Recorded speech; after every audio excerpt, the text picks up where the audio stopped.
नमस्कार साथियों, स्वागत करता हूं आप सभी का आपके अपने फ्री स्टडी चैनल में। दोस्तों आज तक हमने पढ़ लिया है। अभी तक हम उत्तराखंड के बारे में अच्छे से थोड़ा बेसिक इसका जान चुके हैं।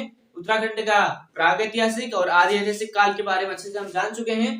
अगर आप नए हमारे चैनल में, चैनल को सब्सक्राइब करें और सभी दोस्तों को शेयर करें ताकि सभी को ये इन्फॉर्मेशन पहुंचे। यहाँ पर जो भी आपको तैयारी कराई जा रही है सभी उत्तराखंड के एग्जाम से संबंधित रिलेटेड है। जैसे आप भी आने वाले जो एग्जाम है, पटवारी, लेखपाल, वन रक्षक, फॉरेस्ट गार्ड, अन्य जो भी है पुलिस की वैकेंसियां आई है, अभी जो एसआई की है, जो भी उत्तराखंड का जिसमें सिलेबस है उसके सभी एग्जाम पॉइंट ऑफ व्यू से कवर कराया जा रहा है उत्तराखंड का पूरा सिलेबस। तो आज के इस वीडियो लेक्चर में हम जानेंगे कि क्या है, किस तरीके से यहाँ का कत्यूरी राजवंश, इसके बारे में जानेंगे। चैनल को सब्सक्राइब करें, फ्री स्टडी चैनल, तो दोस्तों को शेयर करें ताकि सभी को पता लगे। तो आज हम इसके बारे में समझते हैं। इससे पहले हम जान चुके हैं कि पौरव वंश और ब्रह्मपुर राजवंश के बारे में क्या था, क्या उसका प्रशासन था, किस तरीके से वो कार्य करता था, और उसके ठीक आगे ही क्या रहा उत्तराखंड में इस वंश का उदय हुआ, उसके बारे में हम जानने का हम प्रयास करेंगे। चलिए वीडियो को शुरू करते हैं, अच्छे से समझने का प्रयास करते हैं। कहानी के हिसाब से आपको समझता हूँ। पहले कोई बात एक अच्छे से हम समझते हैं, कुछ मोटिवेशन, कोई भी कार्य करो किसी और करते रहो उस कार्य को, दूसरा लगे रहो। आप कोई भी कार्य कर रहे हैं तो उसके बाद कत्यूरी राजवंश की शुरुआत करें। इसमें इसमें इसमें अपने अलग अलग इतिहासकारों के इसमें अलग अलग मत है। कहा जाता है इस वंश का उदय लगभग 800 से 1000 ईस्वी के आसपास हुआ था, ऐसा इतिहासकारों का कहना मानना है। ठीक है, क्या पता इससे पहला भी हो, इससे बाद में भी हो, लेकिन कथित एक प्रमाणिक एक तथ्य माना जाता है कि 800 से या उससे उसके आसपास एक वंश रहा उत्तराखंड में, जिसे क्या बोलते हैं, कत्यूरी राजवंश बोलते हैं। अब देख लेते हैं कि स्रोत इसके कहां से मिलते हैं, इतिहासकार क्या क्या बोलते हैं। ठीक है, जैसे कि हमारे श्री प्रसाद डबराल जी बोलते हैं कि ये कत्यूरी क्या थी, खसुम। इससे पहले यहाँ उत्तराखंड में खसू का हम अधीन थे। ये कहते हैं कि खसू का ही एक टुकड़ी कही जाती है इसे, कत्यूरी वंश को। इसको चेक करने के लिए उस समय जब वहां के जो पाल वंशी थे उन्होंने यहाँ पे कुछ अभिलेख देखे, उनसे सिद्ध होता है कि एक ऐसी शक्ति यहाँ पर उत्तराखंड में राज करती होगी जिसे कत्यूरी कहा गया है। ठीक है, अब सिर्फ इसका जो इसका जो प्रमाणिक मत दिया जाता है श्री प्रसाद डबराल जी का। उसके बाद एटकिंसन साहब भी बोलते हैं कि ये क्या थी, कि एक ऐसी खसों की शाखा न होकर बल्कि किसकी शाखा थी, ये क्या कहते हैं, शक और कुषाणु की शाखा थी, ऐसा उनका कहना था। ठीक है, उसके बाद राहुल सत्यान जी तो बोलते हैं कि ये बाहर से आए थे, कहीं क्या कहते हैं काबुल से आए थे, यानी कि हिमालयों से, हिमालय उत्तर पश्चिम हिमालय से आए थे, ऐसा उनका कहना माना जाता है। ठीक है, क्लियर हो गया। इसमें इतिहासकारों के अपने अलग मत है। जो इसका कथित मत है श्री प्रसाद डबराल जी का है, इन्होंने चेक किया। ठीक है, अब इनके अभिलेख कहाँ से मिलते हैं वो चेक करते हैं। इनके अभिलेख मिलते हैं हमारे बागेश्वर को हो गया, बागेश्वर से मिलते हैं। उसमें कुछ राजाओं के नाम मिलते हैं। ठीक है, जैसे राजा भूदेव के मिलते हैं, इनके खुद के अभिलेख मिले जाते हैं। उसके बाद पांडुकेश्वर से मिलते हैं। ठीक है, पांडुकेश्वर अल्मोड़ा में मिलते हैं, इनके अभिलेख मिले जाते हैं। उसके बाद तालेश्वर से भी इनके बारे में थोड़ा बहुत जानकारी हमको मिलती है। ठीक है, और इसमें जो है आप समझते हैं, इससे पहले उस समय 600-700 ईस्वी के आसपास क्या था, हर्षवर्धन का यहाँ पर राज था, हर्षवर्धन का राज था। तो जैसे उसका राज खत्म होता है तो एक भारत को एक ऐसा राजा नहीं मिलता है जो एक पूरे भारत के राज्य को अच्छे से स्थापित करे। तो अलग अलग भागों में सब कुछ टूट जाता है, लेकिन सब कुछ बिखर जाता है। ठीक है, उसी काल जो क्या होता है, यशोवर्मन होता है कन्नौज का शासक। ठीक है, इसके कन्नौज का शासक यशोवर्मन होता है। ये धीरे धीरे धीरे उत्तर की ओर आने लगता है, धीरे धीरे उत्तर प्रदेश से आगे उत्तराखंड की ओर आने लगता है और धीरे धीरे बढ़ने लगता है। उसी समय क्या होता है, एक लेतादीप्त मुक्तापीड़ होता है कि कश्मीर का एक बड़ा साहसी शासक होता है। ये भी क्या करता है, अपनी नींव रखता है उत्तराखंड की ओर, धीरे वो नीचे की ओर आने लगता है। जैसे कि ये हमारा ये इलाका होता है जम्मू कश्मीर का, इस तरीके से ये इलाका है, इधर से यूपी हो गया। ये धीरे धीरे यहाँ को आने लगते हैं नीचे की ओर। एक दिन एक भिड़ंत हो जाती है आपस में, और ये दोनों क्या, इनका मकसद होता है कि साम्राज्य स्थापित करना, पूरे भारत में अपना साम्राज्य स्थापित करना। इसलिए इन दोनों की क्या होती है, आपस में एक जगह टकराव हो जाता है। कम से कम 6700 के आसपास इनकी एक टकराव हो जाता है, जिसके कारण यशोवर्मन पीछे हट जाता है, इनकी मर जाता है, वो लेतादीप्त मुक्तापीड़ जीत जाता है। और उसी समय कहा जाता है कि जो वहां का संस्थापक माना जाता है बसंत देव, कि इसका कुछ रहा होगा रिश्तेदार या कुछ ऐसे टाइप का, तो ये कत्यूरी वंश की नींव रखता है। तो चलिए हम इसको जान चुके हैं कि कैसे कैसे कत्यूरी वंश का इतिहास आगे को बढ़ा। अब समझते हैं कि कितने राजाओं की हमको जानकारी मिलती है इसके बारे में। इनके लगभग 14 राजाओं की जानकारी 14 राजाओं के बारे में थोड़ा बहुत जानकारी मिलती है।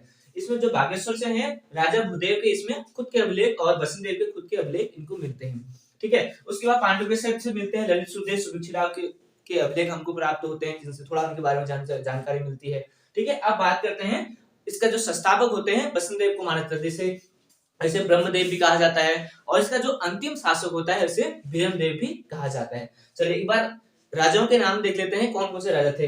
बसंत देव इसका प्रथम राजा कहा जाता है कत्यूर का, दूसरा फिर खरपर देव, अधिराज, त्रिभुवन और निम्बरदेव। अब ऐसा तो हो नहीं सकता कि कोई भी राजवंश चलता है, वंश चलता है, उसको कुछ शक्तिशाली राजवंश होना हो, तो उसका नाम आता है ललित सुरदेव का। ये शक्तिशाली राजवंश था जिसने क्या किया, वहां पर एक ऐसा अपना राज्य स्थापित किया जिससे लोग डरते भी थे, और काफी साहसी शासक था।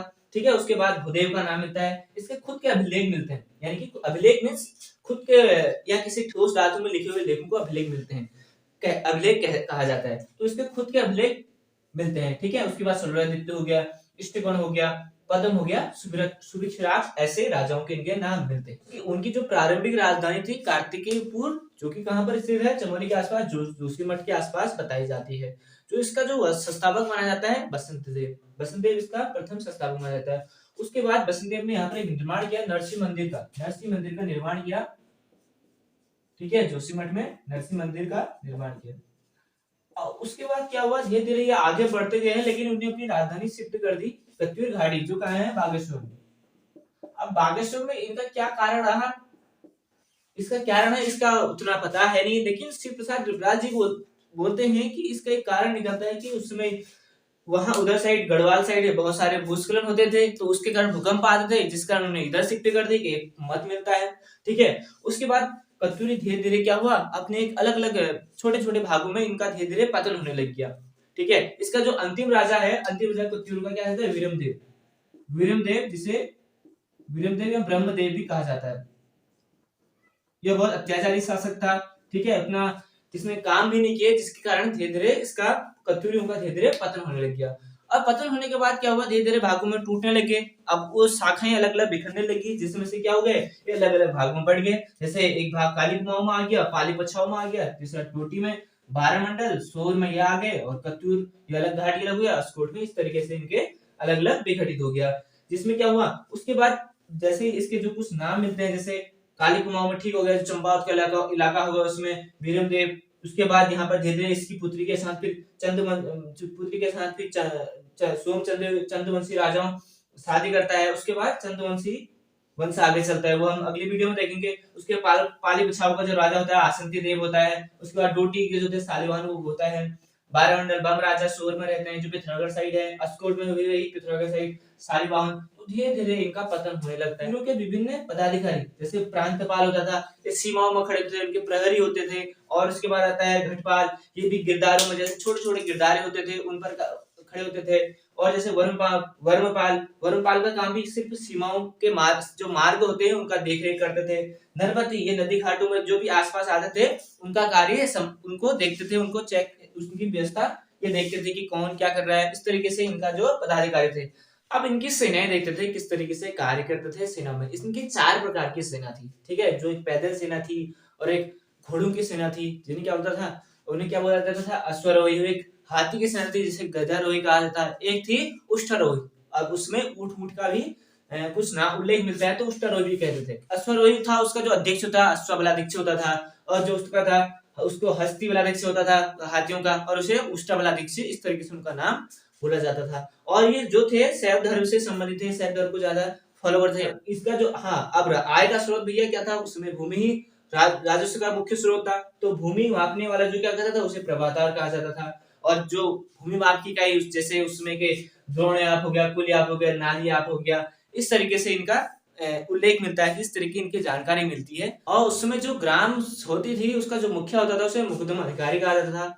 ठीक है, तो इस तरीके से हम इनके बारे में जान चुके हैं कि कत्यूरी कौन थे, कहां से आए थे, और उन्होंने यहाँ पर क्या क्या काम किया, और किस तरीके से राज किया, और किस तरीके से वसूल करते थे अपना जो राजस्व है, तो उनके बारे में। तो आज की इस वीडियो में इतना ही। आई होप आपको चीजें पसंद आई होगी। अगर आपको वीडियो पसंद लगती है, अगर आपको ये चीजें अच्छी लगती है, हमारे चैनल को सब्सक्राइब करें और सपोर्ट करें, और सभी लोगों को शेयर करें। ऐसे ही नई नई नॉलेज या जो भी उत्तराखंड संबंधी जानकारी जो भी आपको मिलती है, आपको जो पीडीएफ है आपको हमारी वेबसाइट के थ्रू मिल जाएगी। तो आज की इस वीडियो में इतना ही। मिलते हैं अगली वीडियो में, तब तक के लिए जय हिंद, धन्यवाद।